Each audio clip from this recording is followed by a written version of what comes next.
Olá a todos, sejam muito bem-vindos ao Valores do Esporte. Hoje a gente vai falar sobre o sacrifício do esporte. Tudo bem, professor? Tudo bem, Magali? Tudo bem. Professor, por que as pessoas se sacrificam tanto no esporte? Magali, sempre houve uma conexão entre o esforço, até mesmo a abdicação de certas coisas, para se atingir os objetivos esportivos. É como se o esporte apresentasse para a pessoa de partida essa renúncia. E uma das coisas mais importantes na nossa vida é escolher aquilo que a gente renuncia, não aquilo que a gente quer. Desejar é razoavelmente tranquilo, né? A gente pode desejar muitas coisas. Agora, o que a gente está disposto a abrir mão para poder atingir um objetivo maior? Isso é colocado no esporte desde o princípio, né? Desde a necessidade de treinar, desde a necessidade de se dedicar de todo o coração a algo, colocar isso no centro da sua vida, fazer com frequência, com absoluto desprendimento de o que aquilo vai fazer com, até mesmo com o seu corpo. A gente sabe, o esporte ele é lesivo em muitos casos, ele provoca ele tem um risco iminente. E a pessoa, a palavra é exatamente essa, sacrifica tudo isso em louvor às glórias esportivas. É interessante porque o atleta de alto rendimento, ele precisa, né, às vezes se sacrificar um pouco mais, mas eu fico pensando, um Ironman. O Ironman, ele é um desgaste gigante, a pessoa tem que treinar muito e normalmente é amador, né? Tem os profissionais ali, mas a maioria da participação é do atleta amador. Até a inscrição do Ironman, ela acaba assim super rápido. E ali é um puro sacrifício, né? E eu tento entender por que até mesmo uma pessoa que não vive do esporte, que na verdade precisa ficar encaixando horários na vida para conseguir treinar para esse esporte, por que essa necessidade? O exemplo que você deu é perfeito, Magali. O Ironman, o Opino, não, claro que ele tem o seu valor esportivo e é uma prova muito bonita, não é nesse ponto que a gente está falando, mas está colado no espírito do Ironman a ideia de sacrifício. Olha a capacidade que eu tenho de suportar uma carga imensa de exercício físico. É isso que está na gênese da ideia do Ironman. Tanto que é um Ironman, um homem de ferro, né? O ferro é capaz de ser submetido a uma pressão enorme sem quebrar. Essa é a ideia. O Ironman não é o super-herói lá. Essa é a ideia do Ironman. Um homem que não quebra, né? Um ser humano que não enverga diante da pressão imensa. Aí, Magali, a gente começa a fazer uma curva para um outro lado da ideia de sacrifício, que é qual? Nós estamos numa cultura que é uma cultura judaico-cristã. Essa cultura, ela elegeu o sacrifício como uma espécie de dádiva em homenagem a seres superiores, por assim dizer. Desde a base da cultura judaica cristã, existe a ideia de sacrifício. Para você merecer as coisas na vida, você tem que conquistá-las com sacrifício. Entende mais ou menos essa ideia? Isso é um elemento presente, é um valor presente na cultura judaico-cristã. Tanto que, na base da cultura, existem sacrifícios rituais, né? Ou rituais de sacrifício. No esporte, isso entrou com tanta força que existe um lema muito conhecido no esporte, que é o no pain, no gain. Sim. Sem dor, foi parar na academia, né? Foi parar na academia, no campo da atividade física. Parece assim que você só vai ter, no caso da academia, um ganho de massa muscular, um ganho de performance, se você for submetido a um forte sacrifício, né? Isso nem sempre é verdade, tá? Você não precisa sentir dor para ter o resultado. Isso aí a literatura já mostra que a relação não é tão direta, tá? Ainda que em alguns casos possa ocorrer, a relação não é tão direta.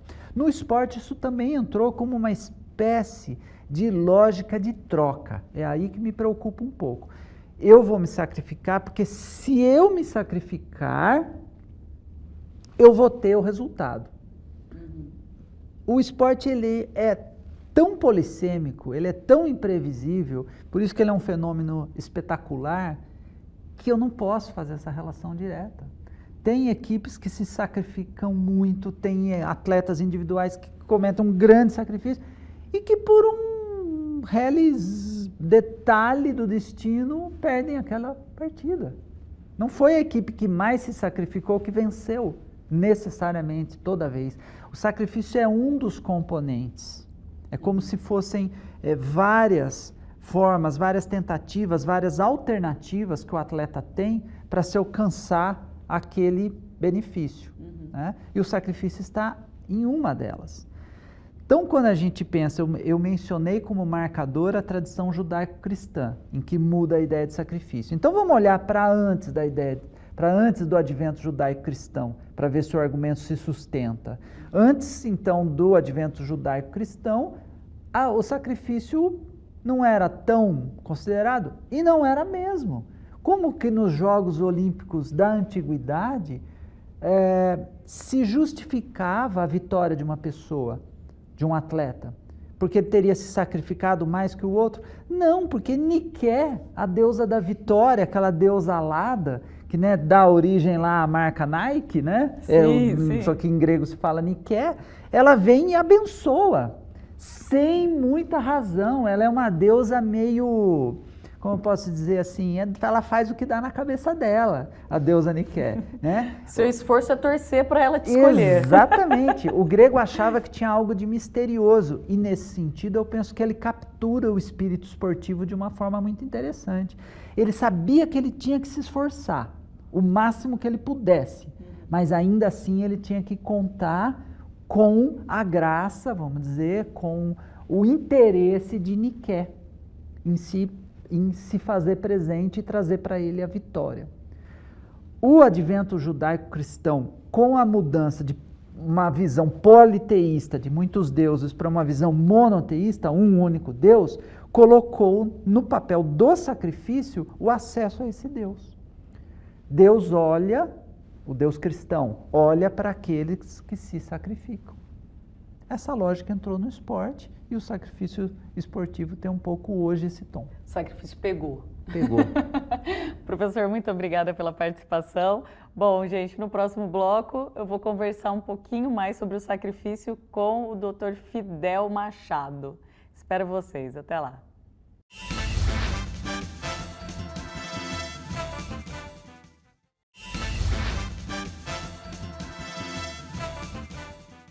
Estamos de volta com Valores do Esporte, agora com o Fidel Machado. Fidel, para começar, eu queria que você falasse para a gente por que escolheu estudar o sacrifício no esporte. Magali, a escolha, na verdade, ela foi meio que acontecendo no próprio processo e no percurso da construção da pesquisa. Eu iniciei no doutorado para estudar os afetos em um outro filósofo, Spinoza, enfim, uma outra correlação completamente diferente do sacrifício, e no decorrer das leituras e em conversas constantes com o orientador, em determinado momento, o sacrifício salta aos nossos olhos a partir de uma leitura de um livro do Dostoiévski, e quando esse sacrifício salta e ele se apresenta como possível objeto de pesquisa para se colocar dentro do esporte, eu cheguei numa situação em que eu não podia não estudar o sacrifício, com o perdão da dupla negativa. Então, nesse processo, eu comecei a perceber o quão pertencente e o quão necessariamente imbricado com o esporte está esse conceito, e a partir disso a gente foi desdobrando, convidando e conversando com outros filósofos, mais precisamente um filósofo alemão aí do século XIX, chamado Friedrich Nietzsche, vitalista, que ele vai falar basicamente de como esse sacrifício pode ser cooptado por outras forças e como a própria definição desse sacrifício é utilizada por várias outras perspectivas. Então, sendo mais objetivo na sua pergunta, eu passo a estudar o sacrifício a partir de uma leitura literária em que esse conceito se apresenta, e a partir desse momento todos os holofotes ficavam tendo sacrifício, me mostrando sacrifício no ambiente esportivo. A partir disso, foi difícil não mais estudá-lo. E o que seria o sacrifício no esporte, Fidel? pensando no esporte, aí eu vou me apropriar especificamente da Copa do Mundo como um material ilustrativo que está nos atravessando no atual contexto. O sacrifício esportivo, na verdade, o sacrifício convencionalmente conhecido, ele se dá a partir de uma resignação, de uma redução, de uma retirada.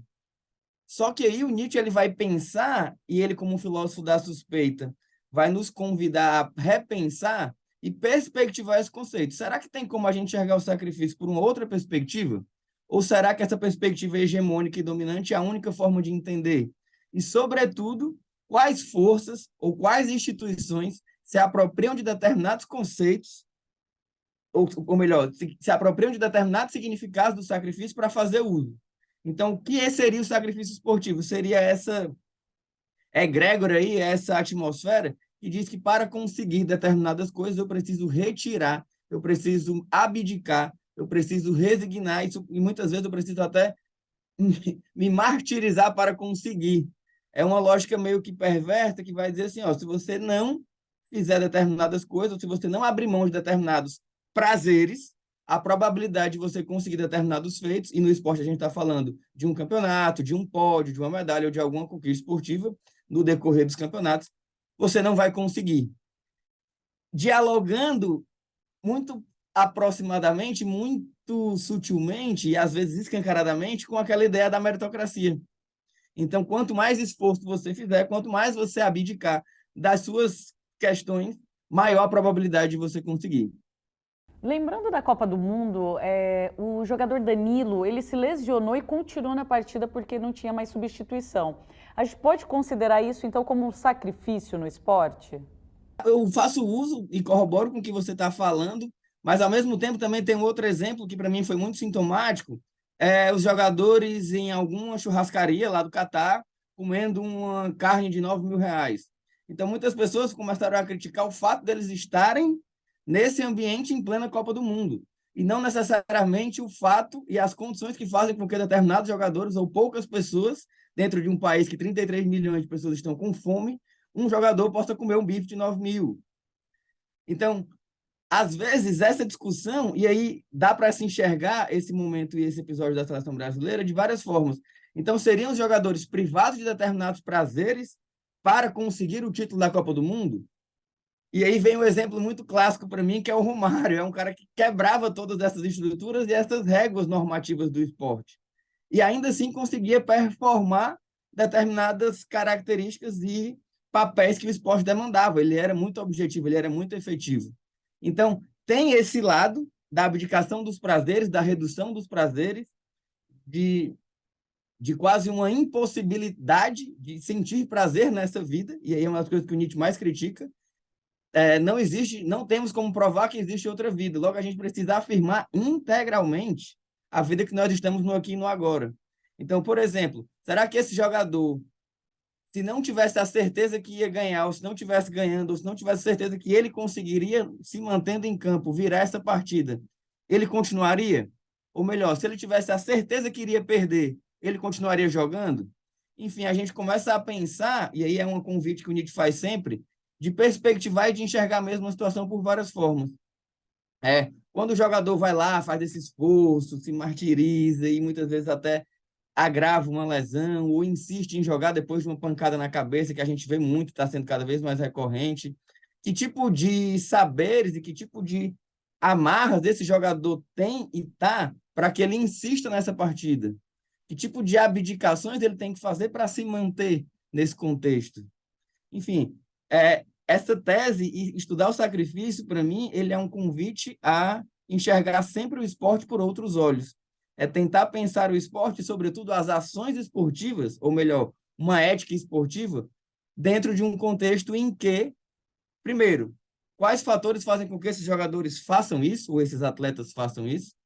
E segundo, por que e de onde vem isso? E na tese a gente conseguiu, na verdade a gente conseguiu pensar um pouquinho de que talvez isso venha de uma matriz judaico-cristã.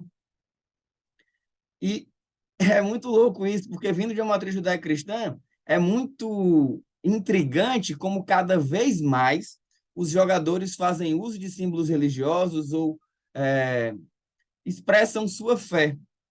Mas dependendo de qual fé for essa, ele passa a ser visto com olhos X e Y. Enfim, fugi um pouco do assunto, mas é porque um pequeno fio que a gente puxa vai dando margem para nós pensarmos e problematizarmos outras formas e outras maneiras.